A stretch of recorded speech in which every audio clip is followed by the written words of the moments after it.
Guys দেখতেই পাচ্ছ তোমাদের বৌদি এখন রান্না করছে। আমরা এখন গরিব হয়ে গেছি গাইজ। হ্যালো গাইজ, তোমরা জানো কয়েকদিন ধরে আমার চ্যানেলে কি সমস্যা হচ্ছে, অনেক রোস্ট হয়ে গেছিল। তো এই পদক্ষেপটা আমাকে নিতেই হয়। আমি কেস করেছি রাজু ভাইয়ের নামে। গাইস, বাবা মা বাড়ি থেকে বের করে দিয়েছে। জানি না কিভাবে কোথায় থাকবো, কি করব। মাটির উনুনে মাটির বাড়িতে থাকতে একটু অসুবিধা হচ্ছে।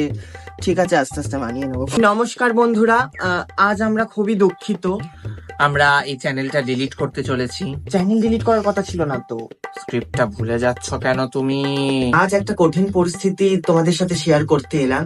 তোমরা দেখতেই পাচ্ছ চ্যানেলে কদিন ধরেই যে আমি আর রাহুলের বাড়ি থাকছি না, আমি আমার বাপের বাড়ি চলে এসেছি। আমার বউটা বড় ভালো, মানিয়ে নিতে পারে। এ দেখো, অসুবিধা হচ্ছে না তো তোমার? আমি কেস করেছি আমার গার্লফ্রেন্ডের নামে। আমাকে নাকি চুরির অপবাদ দেওয়া হয়েছিল।